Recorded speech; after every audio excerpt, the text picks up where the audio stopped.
¿Qué tal amigos? Muy buenos días, bienvenidos a la Primera Visión. Hoy es lunes 24 de marzo y bueno, iniciamos esta semana informativa además, Jorge, con todo el tema electoral que ya damos inicio a la campaña después del debate además presidencial que tuvimos el día de ayer. ¿Qué tal, caro amigos televidentes? Muy buenas noches. Así es, ayer todo el país estuvo a la expectativa de ese debate. Más adelante tendremos un análisis de todo este tema. Vamos con más información. El Consejo Nacional Electoral aprobó el Fondo de Promoción Electoral para la segunda vuelta presidencial 2025. El monto asciende a más de $1.010.000. Este fondo ayudará para financiar la difusión de las propuestas de los dos candidatos Daniel Noboa y Luisa González, quienes desde ayer, domingo 23 de marzo, han puesto en marcha su campaña política, esto antes de las elecciones del próximo 13 de abril. La campaña política previa a la segunda vuelta electoral ya cuenta con un fondo que financiará las actividades proselitistas de los candidatos Daniel Noboa de Acción Democrática Nacional y Luisa González de Revolución Ciudadana. El Consejo Nacional Electoral fijó en $1.10.641.06 masiva el Fondo de Promoción Electoral para el balotaje 2025. Este monto será distribuido de manera equitativa a los dos candidatos con el objetivo de costear la difusión de sus propuestas en radio, televisión, prensa, vallas publicitarias y medios digitales. El CNE, con 4 votos a favor y una abstención, dispuso que Daniel Noboa reciba $421.100 y González $589.540. Esta diferencia presupuestaria a favor de la candidata del correísmo se debe a que su partido logró un incentivo tras haber concretado alianzas políticas. La Alianza Revolución Ciudadana Reto, lista 535, $589.540.62. El pleno de esta institución también fijó el tope de gasto electoral privado de los contendientes del balotaje. Este asciende a $2.197.810.40. El Fondo de Promoción Electoral podrá ser empleado durante el tiempo asignado a la campaña política, misma que se extenderá desde este domingo 23 de marzo hasta el jueves 10 de abril, informó Álvaro Terán. Con pocas propuestas de cómo resolverán los problemas que enfrenta el país y un sinnúmero de ataques entre los candidatos presidenciales, tuvo lugar el debate de 2 horas de duración. Analicemos ahora qué dijeron quienes pretenden gobernar Ecuador en torno a los 5 ejes temáticos planteados por el Consejo Nacional Electoral. Se trataba de despejar las dudas de los ecuatorianos en cómo gobernarán en caso de ganar las elecciones, pero se dedicaron a agredirse mutuamente. En cuanto a los ejes temáticos sobre educación, Luisa González habló de contratación de maestros que fueron despedidos en este último tiempo y que los necesitamos. Otorgar los nombramientos definitivos a nuestros maestros y maestras y también la recategorización con la que debemos cumplir. Noboa apeló a los resultados de su gestión. 107.000 becas hemos entregado y 80.000 jóvenes en Acción han tenido la oportunidad de capacitarse. Pero también habló de la tabla de drogas. Es la que ha destruido decenas de miles de vidas. No se va a volver a instalar la tabla de drogas. Más bien lo invito a que llamemos, que alguien nos haga una prueba antidoping al salir de aquí. Ya en el segundo eje, salud y seguridad social, Noboa considera que la forma de evitar que el IE se quede sin fondos es fortalecer el empleo joven. Generando también beneficios y deducciones a empresas que vayan a contratar a jóvenes especialmente egresados de nuestras universidades públicas, que ahí tendrían doble deducibilidad. Mientras que González en reducir la corrupción. Ingresen en este momento a Fiscalía y googleen la señora María Moreno, tráfico ilícito de sustancias catalogadas sujetas a fiscalización, presidenta de ADN. ¿Cómo pretendes arreglar el IES, el sistema de salud? Aquí se puede ver en las fotos, con Ronnie Aliaga, después Javier Jordán, gente que es conocido que están metidos en las mafias de salud y en las mafias de los hospitales. En cuanto al tercer eje, la criminalidad y seguridad, Luisa González se refirió al incremento de la violencia. Tenemos el inicio de año más violento de la historia del Ecuador. Noboa dijo que con su plan Fénix nos iba a dar seguridad. Mintió. ¿Y qué hará para resolver el nivel de criminalidad? Tomar el control de los puertos, aeropuertos, fronteras y combatir el enriquecimiento ilícito y también lo que es el lavado de activos. ¿Vas a luchar contra el lavado de activos? Aquí tenemos las copias de los chats de la Liga Azul, en donde tú eres la rana René, donde Verduga dice, y voy a leer: sin la super de bancos, Luisa gana y se seguirá lavando dinero en el sistema financiero. Dinero del narco. Es demasiado importante la super de bancos. Se quisieron tomar la super de bancos. Daniel Noboa se comprometió a tecnificar a las instituciones del orden y a concretar la cooperación internacional. Reinstaurar una base, como la base de Manta, la base que ustedes mismos eliminaron, para que se pueda controlar el tráfico de drogas en el Ecuador. Vamos a reformar también el COIP. Vamos a hacer las reformas necesarias, porque la Constitución, como decía mismo Luisa, de su gobierno, lo que hizo es que le dio más derechos a los criminales que a las personas que hacen las cosas bien. Nuevamente, la candidata correísta aprovechó para arremeter contra el actual mandatario. No te permito que me faltes el respeto, porque estás acostumbrado a humillar y maltratar a mujeres, desde tu hija, tu exesposa, la vicepresidenta, la exministra, a todas. A mí me respetas. Yo jamás me meteré con sus hijos o con sus parejas. Lo que sí le puedo decir a Luisa, que está mirando, la otra Luisa, la buena, es: Lulú, acuérdate siempre, tú eres la Luisa buena, ella es la Luisa mala. La dolarización fue el tema clave de economía. Tenemos que fortalecer la dolarización. ¿Cómo lo logramos? Teniendo una política para promover exportaciones. Se garantiza y se fortalecerá. ¿Cómo lo vamos a hacer? Primero, vamos a bajar el IVA. Ya en el último eje, el de la gobernabilidad, González llamó a la unidad de las bancadas. Requerimos que pare el odio, que se pare de perseguir a los gobiernos locales, que se pague los recursos. Buscaremos una constituyente para eliminar el Consejo de Participación Ciudadana. Mientras los ecuatorianos esperaban que los candidatos utilicen este tiempo para posicionar su plan de gobierno, lo que se vio es un ataque y contraataque. ¿Por qué trataron de tomarse la super de bancos? ¿Por qué en el chat en el que apareces como la rana René y Correa como ají con mote, hablaban también de un delegado del Ejecutivo que se le iban a pedir inclusive a Verónica Abad? Vas a asegurar la gobernabilidad y respetar, como la rana René no lo pudo hacer, la independencia de funciones.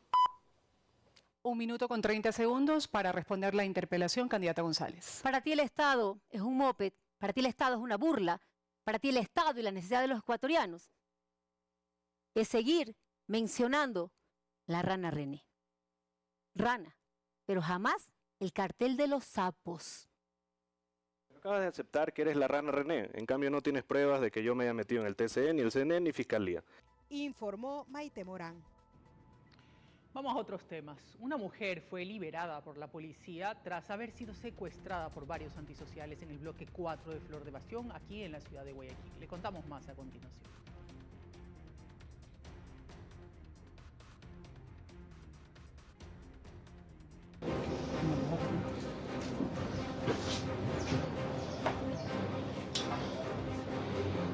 Fue en cuestión de un par de horas que la Policía Nacional del Distrito Nueva Prosperina logró localizar a una mujer que fue secuestrada la mañana de este domingo en el bloque 4 de Flor de Bastión, al noroeste de Guayaquil. Asimismo, una ciudadana que se encontraba ingresando a su domicilio le abordan motocicletas con 6 sujetos fuertemente armados, los mismos que proceden a robarle el vehículo, a ingresarle en el mismo vehículo y se dan a la fuga. Posterior, la policía, realizando las respectivas investigaciones, localiza este vehículo, produciéndose una persecución, donde estos ciudadanos proceden a alojarse en la maleza, dejan abandonado este vehículo luego de impactarse Asimismo, luego de la persecución en el bloque 5, se logra la liberación en una vivienda de caña, donde los sujetos, al observar la presencia policial, se dan a la fuga a las laderas de este sector. Hoy día salí con mi hija a hacer una compra en la farmacia y fue ahí donde nos amenazaron con armas y me cogieron. Yo andaba con mi hija en mi carro y como nos amenazaron, me apuntaron a mi hija, le pidieron los celulares y entre dos personas me cogieron y me metieron al carro y me fueron llevando. Me taparon, cuando ellos me ingresaron al carro, me taparon la cara, me hicieron poner boca abajo y me taparon con una tela negra. Los secuestradores le preguntaban a la víctima de cuántos eran sus ingresos, para así llamar a los familiares y pedir recompensa. ¿A qué me dedicaba? Que si tenía plata en el banco, me quitaron el celular. Bueno, yo doy gracias a la Policía Nacional que de verdad han actuado rápido, no estuve mucho tiempo ahí vendada, amarrada. Ya estaba que me ahogaba y llegó la policía y pudieron darme este rescate. Estoy muy agradecida con la policía y también agradezco mucho a Dios. En medio de los operativos, los uniformados lograron la detención de un sospechoso que presuntamente habría participado en este secuestro, informó Amy Moreno. Son las 7 de la mañana con 20 minutos. ¿Qué pasa en Durán? Allí se lleva a cabo el operativo Tormenta 24 con la presencia del bloque de seguridad, los ministros del Interior y Defensa. Carolina Pimentel con los detalles. Caro, buen día, adelante.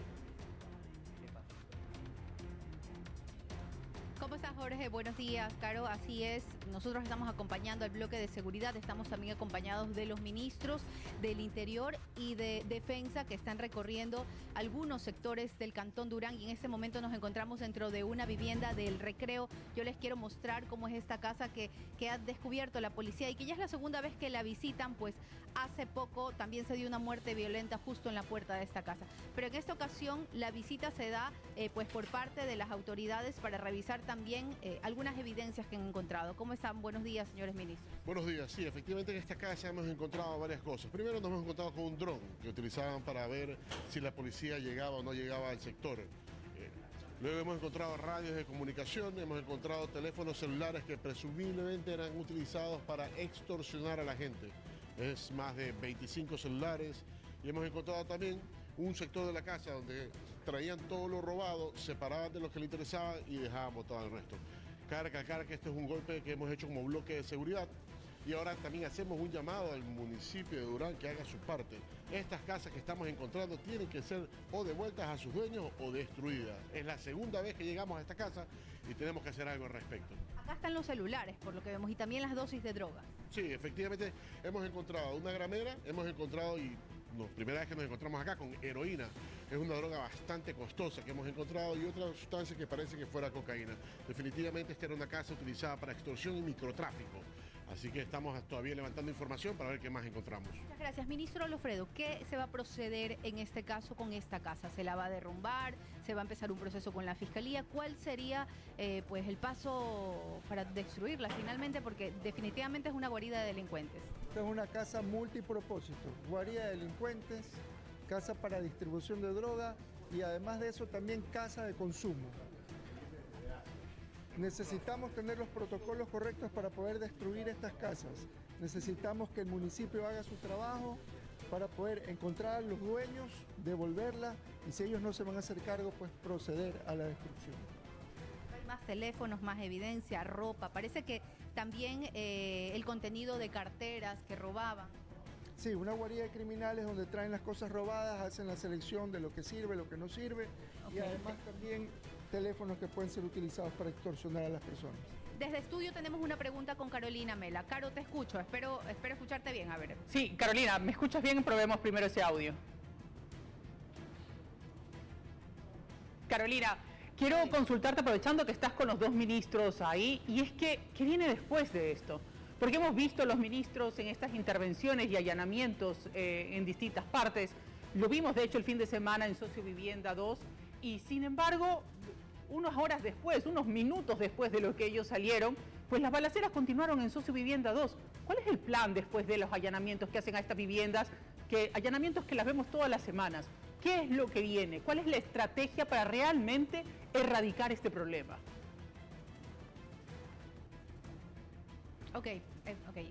Ministro, Carolina Mela desde Estudio le pregunta cuál es el plan después de estos operativos que se realizan prácticamente todas las semanas, los hemos visto en las últimas semanas, recorriendo algunos sectores de Durán, Sociovivienda también, pero por ejemplo, lamentablemente luego de la intervención de Sociovivienda hubo una balacera. ¿Cuál es realmente la idea para parar la violencia? Por ejemplo, luego de estos recorridos, ¿qué se va a hacer en estos barrios? Bueno, vamos a ir tomando el control poco a poco de los territorios. Recordemos que hace unas semanas atrás estuvimos en Fincas Delia, donde cerramos 2 calles y dejamos solamente un acceso, y tenemos ahora ahí permanente un checkpoint del bloque de seguridad que está con armas, y estamos controlando el ingreso y salida de todas las personas, precisamente para que ese sector no sea ya más utilizado como un sector de descanso de los delincuentes y donde retenían personas secuestradas. ¿Se puede hacer algo así aquí? La idea es continuar con este tipo de sistema en los demás territorios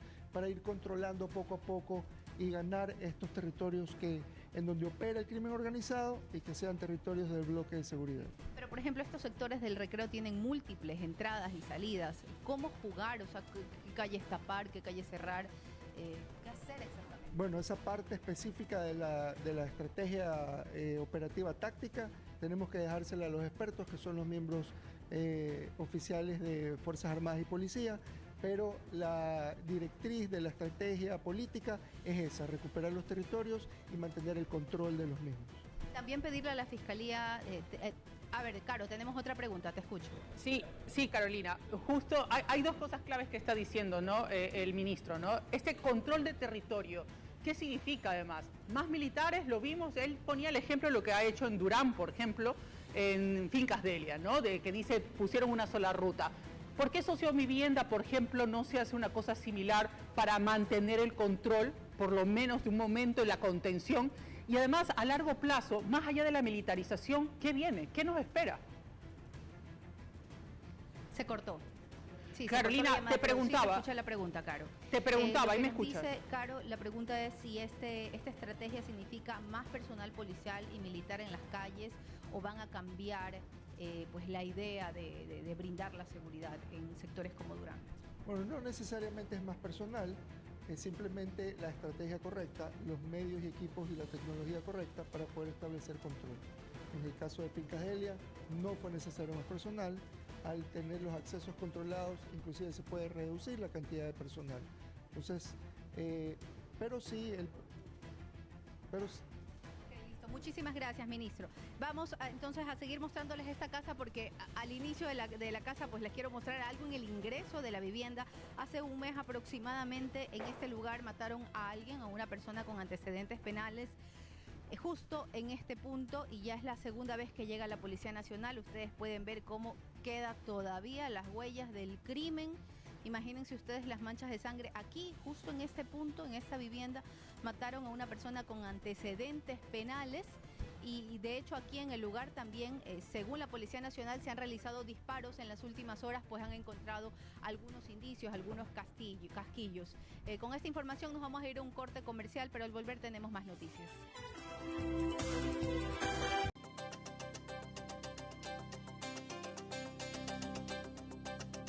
7 de la mañana con 33 minutos. Anoche todo el país estuvo a la expectativa de este debate entre Luisa González y el presidente candidato Daniel Noboa Sin. Vamos a hacer un inventario. ¿Qué fue lo que se dijo? Si finalmente se presentaron propuestas o solo hubo ataques con la doctora Anabela Sin, quien es la primera asambleísta nacional de ADN y además madre del presidente Daniel Noboa Sin. ¿Cómo le va, doctora? Un gusto tenerla acá. Gracias, Jorge. Yo también estoy muy a gusto estando aquí con usted, comunicando al Ecuador. Gracias a usted por darse su tiempo. ¿Cuál es su primera impresión? ¿Ayer se pudieron escuchar propuestas o solo ataques? Bueno, yo le diría de que hubieron 2 tipos de realidades en ese debate. Por una parte, un presidente de la República ocupando su lugar, su majestad de título, y proponiendo, diciendo propuestas, contando lo que había hecho y lo que iba a hacer en los diferentes ejes, contra una candidata a la presidencia de la República que se pasó muchas veces no contestando las preguntas, no diciendo sus propuestas, sino atacando sin parar al otro candidato, al candidato Daniel Noboa, presidente de la República. ¿Y cómo quedaron los temas sensibles como dolarización, como la lucha anticriminal, la educación, gobernabilidad? ¿Cuál fue su impresión? Daniel Noboa dijo que iba a sostener, a mantener la dolarización y además no iba a permitir que haya una moneda alternativa. Luisa González dijo que mantendría la dolarización. No se refirió en ningún punto a que no iba a permitir que hubiera una moneda alternativa. Desde su criterio, ¿hubo cosas que no pudo o no supo contestar la candidata Luisa González? Por ejemplo, cuando el presidente le preguntaba qué iba a hacer de llegar al poder con los casos como, por ejemplo, de Jorge Glass y de otros exfuncionarios que incluso no están en el país, no están en México. Bueno, eso es un conflicto terrible de intereses. Es su partido político, son sus amigos. Y pues obviamente no podía ella manifestarse en contra de eso, por eso le evadió la pregunta y le dio vueltas. Y nunca contestó la pregunta. Ahora, doctora, usted 17 años después de haber sido diputada primero y luego asambleísta constituyente, decide volver a la arena política. ¿Lo hizo por convicción, por un largo proyecto de la familia Noboa, primero su esposo, luego su hijo?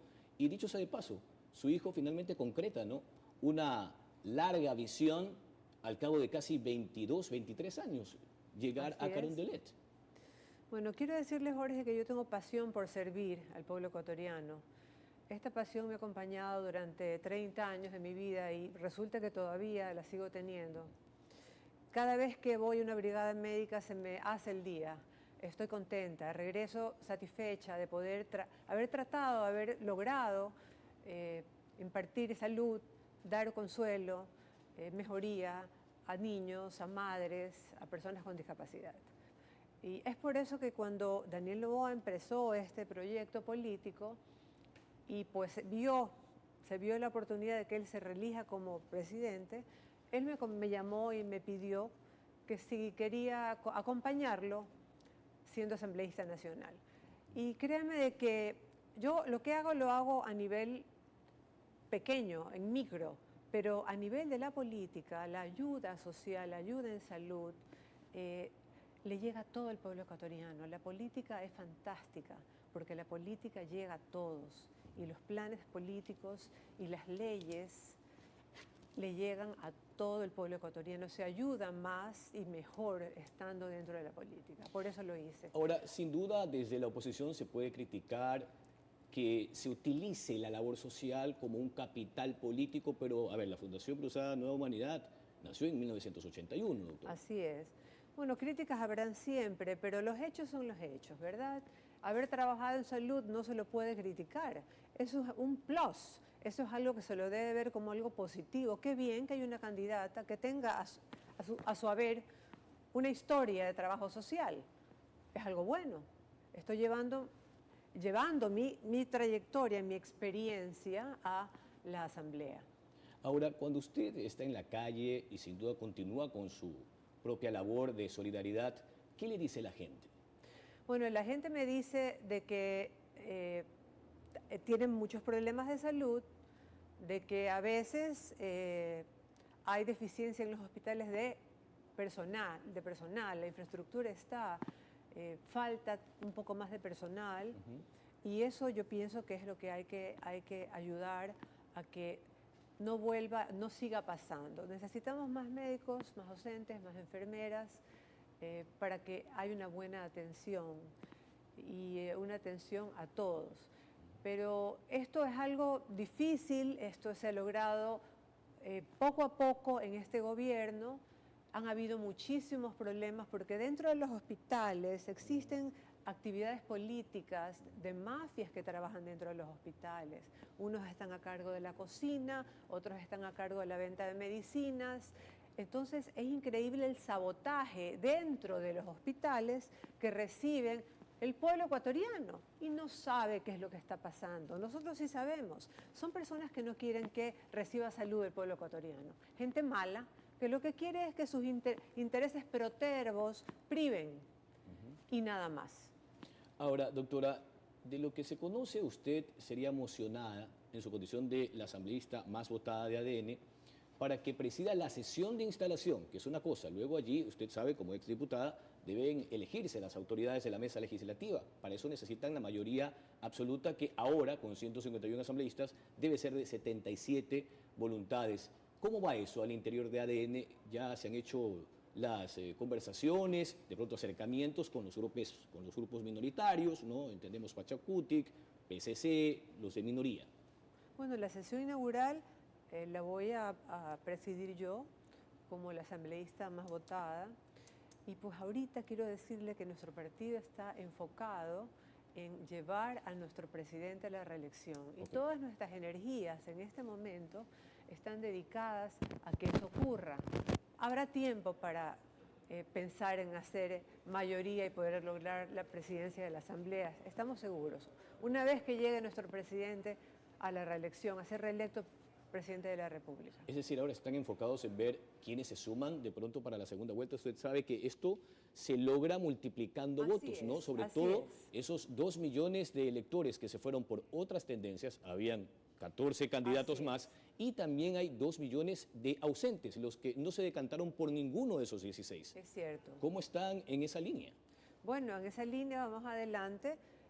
Pensamos que luego de la presentación del presidente ayer, con propuestas firmes, hablando claramente, no evadiendo los temas, contestando las preguntas de una forma honesta y concreta, sin agredir a su contrincante en el debate, contando sus experiencias en el tema seguridad sobre todo, llegó al pueblo ecuatoriano y está seguro de que esa imagen de presidente que no quiere un país totalitario como en Venezuela, que está en contra del gobierno del presidente Maduro, que no lo reconoce, que está alineado con países que quieren vivir en democracia, que quieren tener ayuda, servicios básicos, y que la gente realmente sienta libertad y esté segura.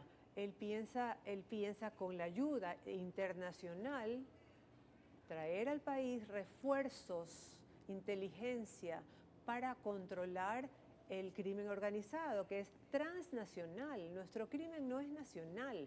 Tenemos 22 bandas narcodelictivas. Es un montón.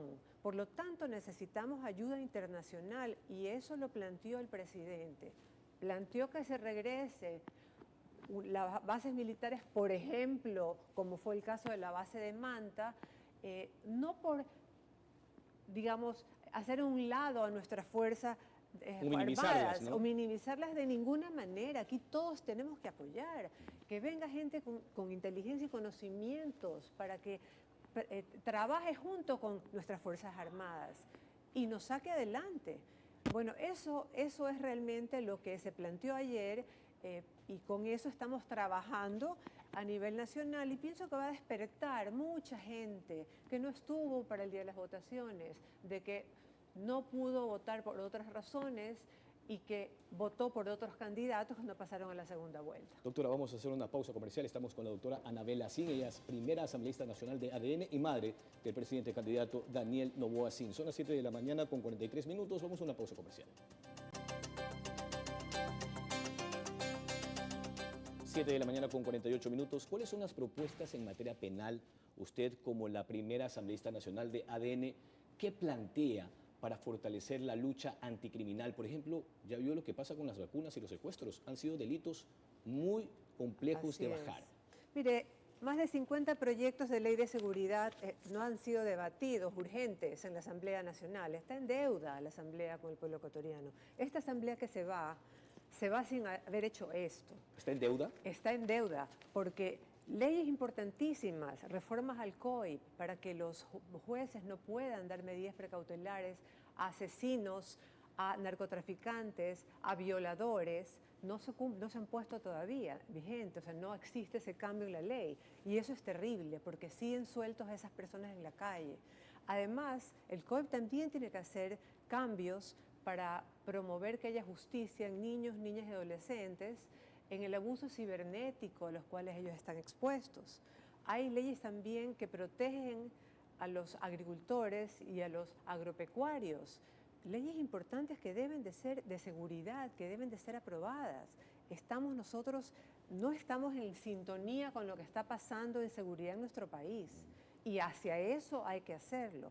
Además de que hay que impulsar leyes que aumenten la productividad, creen fuentes de trabajo facilitadoras para que jóvenes y para que personas puedan tener fuentes de trabajo y ser empresarios, microempresarios, por ejemplo. Hay que hacer una facilitación en ese progreso, porque es la única forma de que existirá mayor ingresos al país y la situación estará mucho mejor. No nos debemos de olvidar también a las mujeres cabeza de familia. Existen proyectos de ley para impulsar que puedan introducir sus pequeños proyectos amparadas por la ley y para que de esa forma sean estas cabezas de familia personas contribuyentes a la sociedad y que tengan también un mejor futuro, den un mejor futuro a sus hijos. Hay tanto que hacer en el tema legal, pero yo pienso que hay que empezar por la seguridad. Habiendo seguridad, realmente lo demás va a caminar mejor y va a haber mayor inversión, va a haber más trabajo y es una cadena de cosas que mejoraría si estos temas de seguridad sean tratados oportunamente e inmediatamente. Doctora, para concluir, hablemos de la influencia de su esposo, el abogado Álvaro Noboa Pontón. Usted ha dicho que su hijo Daniel heredó de él el amor por la política y también su capacidad para negociar. Así es. ¿Cómo ha sido todo ese proceso? Bueno, mi esposo Álvaro Noboa heredó la parte social y el amor por servir de su abuela, que tuvo un movimiento político que se llamaba Justicia Social. Ella se llamaba Zoila Naranjo, y una mujer queridísima, y que empezó este movimiento social en donde Álvaro, que era uno de sus nietos favoritos, iba a trabajar y le veía a su abuela involucrada tratando de ayudar con las necesidades de pequeños cantones, de haciendas de su hijo, en general. Era una mujer muy preocupada del bienestar social. Ahí heredó eso Álvaro. Posteriormente en su vida, él creó la Fundación Cruzada Nueva Humanidad, en la que viene trabajando desde el año 81, y en cierta parte del camino le dio un enfoque en lo que se refiere a salud. Hizo algo muy importante llevando salud a las partes que más necesitaban y más alejadas de los hospitales, con las brigadas médicas móviles. En esa parte trabajé yo desde hace 30 años. Daniel, desde pequeño, vivió este mundo político, estas campañas políticas, intervenir en llevar atención médica, en tratar de ayudar a las personas que más lo necesitaban a nivel nacional. Y le gustó y se interesó. Y pues es por eso, por las vivencias y porque él desde joven fue el director de una de las campañas de Álvaro. Cuando tenía 21 años. Dejó de estudiar 6 meses universidad para venir al Ecuador a ser el director de la campaña política de su papá. Apenas con 21 años, ¿no? Hasta menos. Sí. Y de esa forma pienso que se involucró mucho más en lo que pasaba socialmente, económicamente y políticamente en el país. Por eso es que él, más adelante, cuando se vio la oportunidad de intervenir en política, lo hizo a través de la provincia de Santa Elena como asambleísta, y de ahí es historia. De ahí ya fue pues asambleísta, electo y luego candidato a la presidencia, electo y ahora está peleando la reelección. Para concluir, doctora, ¿significa entonces que después de todo este andamiaje, Daniel Noboa en su momento tenía esa aspiración, tomarle la posta a su padre, que por 5 ocasiones fue candidato a la presidencia, pero por diferentes circunstancias no llegó? Yo pienso que dentro de él estaba siempre esa aspiración de servir al pueblo ecuatoriano desde un nivel alto. Lo que fue es pronto. Yo pensaba, si Daniel en algún momento va a ser candidato a la presidencia de la República. Lo que pasó es que se adelantó para mis tiempos. Pero las oportunidades y los momentos políticos, como usted sabe, Jorge, ocurren en un momento y uno los toma, se involucra o los deja pasar. Él tomó ese momento político y cumplió con lo que él quería hacer, que fue llegar a la presidencia de la República. Bien, agradecemos la comparecencia de la doctora Anabela Cinde Novoa. Ella es la primera asambleísta nacional de ADN y además madre del presidente candidato Daniel Noboa Sin. Son las 7 de la mañana con 55 minutos. Caro, continuamos contigo. Sí, Jorge. Y es momento de abrir esa ventana a la calle y contactarnos con nuestro compañero José Morales. José, tú estás en el centro de Guayaquil. Cuéntanos qué es lo que ha ocurrido.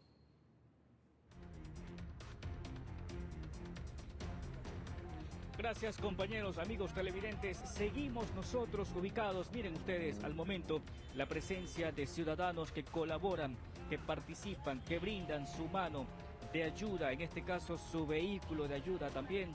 Hay un morador de la zona que se ha acercado hasta este punto, entendemos que familiar también, familiar o conocido del propietario del vehículo, quien está brindando su camioneta para ayudar con el retiro de este automotor para que la grúa lo pueda enganchar bien y se lo pueda llevar de este lugar. Reiteramos, el accidente se produjo la madrugada de hoy alrededor de las 5:30 aproximadamente, un poco antes. De pronto, ya desde ese momento, desde ese instante, los habitantes, moradores del sector han estado intentando o custodiando aquí el vehículo hasta que la grúa pueda llegar y lo retire de este lugar. Aquí el hueco es bastante grande. Si el vehículo resbala, podría caer en el interior del hueco en su totalidad, por lo que hay conocidos del propietario intentando ayudar, intentando colaborar también con la existencia de esta camioneta 4x4 para facilitar la tarea de rescate de este automotor. Ya lo han levantado, perfecto, allí, exacto. Han logrado el primer objetivo, que era sacar el vehículo del hueco. Ahora sí van a proceder ya a trasladarlo o a engancharlo desde otra vía, puede ser por la parte de atrás, para que la grúa, en este caso, lo pueda trasladar ya de manera segura hasta el respectivo canchón, hasta continuar con las investigaciones del caso. Allí lo que decíamos, un poco para resumirles, el accidente se produjo la madrugada de hoy alrededor de las 5:30 de la mañana, un poco antes de hecho, en este punto, ante Para y Letamendi, donde se ubica una obra en mitad de la vía, obra que es necesaria para la ciudad, claro que sí, obra que embellece el puerto principal, por supuesto que sí, pero una obra en la que sus moradores, o los moradores de este sector, manifiestan, expresan su molestia porque alrededor de la obra no se ha evidenciado la respectiva señalética que permita advertir a los conductores, de hecho, a distancia de este lugar. Eso hay que, de pronto, solicitar a las autoridades competentes o al organismo que tiene a su cargo la realización de esta obra, porque no había una señalización eficiente, que es lo que se busca. 6 vehículos accidentados en este mismo hueco solo en este fin de semana indica que no era suficiente la señalización que había en el lugar. Compañeros, amigos, ya se logró este objetivo, que era retirar el vehículo desde aquel hueco. Lo hemos visto en vivo para todos ustedes. Compañeros, adelante ustedes con más información. Gracias, José Morales. Momento de despedir esta primera emisión, no sin antes dejarle esta reflexión. Cada problema es una oportunidad para una solución. Vamos en este momento a enlazarnos nuevamente con nuestra compañera Carolina Pimentel, quien está en Durán en un operativo Tormenta 24. Cuéntanos, Carolina. Recreo. ¿Cómo están, compañeros? ¿Me escuchan? A esta hora ya se están preparando la Policía Nacional para la detonación de una vivienda aquí en el sector del Recreo. Nos encontramos junto a los bomberos también y los ministros. En el lugar se encuentran ministros del Interior y ministros también de Defensa. Han acompañado a la policía y militares al bloque de seguridad a un recorrido por varios sectores del cantón Durán. En cualquier momento se va a hacer la detonación. Nos están advirtiendo que se va a escuchar la explosión.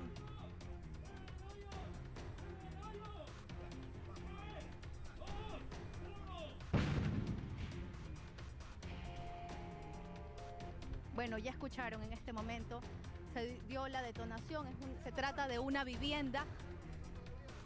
No nos dejan pasar todavía, pero les voy a explicar lo que había dentro de esta casa. En esta casa de caña había pues material, realmente alcohol adulterado. La Policía Nacional ha hecho un allanamiento hace pocas horas y han hecho pues el retiro de al menos de algunos bidones de alcohol adulterado. Vamos a escuchar lo que dice el jefe del distrito Durán. Destruyendo este tipo de viviendas que sirven para el crimen organizado. Magnífico ahí.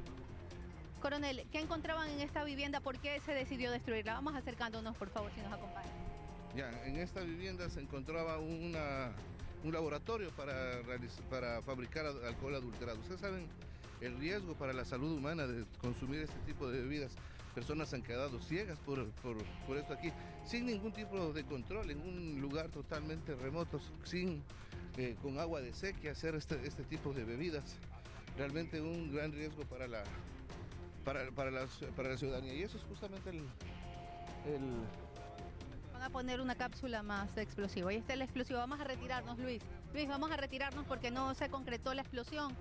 Luis, vamos a retirarnos y vamos a ponernos en un lugar seguro porque van a continuar con la detonación. Esto es lo que está sucediendo a esta hora aquí en Durán. Esto es parte. Cuidado, cuidado, pisamos el cable. En este momento vamos a darles paso a estudio, ustedes van a continuar, nosotros nos vamos a ir a un punto seguro para continuar con la detonación de esta casa, compañeros. Buenos días. Buenos días, muchas gracias por tu informe y también tu valentía, Carolina Pimentel, desde Durán, con todo lo que sucede a propósito de la lucha anticriminal y el bloque de seguridad, Carol. Las noticias no se acaban aquí, continúe con nuestra señal, ya vienen las noticias en la comunidad, donde Carolina Pimentel nos va a explicar un poco más lo que está ocurriendo en Durán. Buen día. Excelente inicio de semana.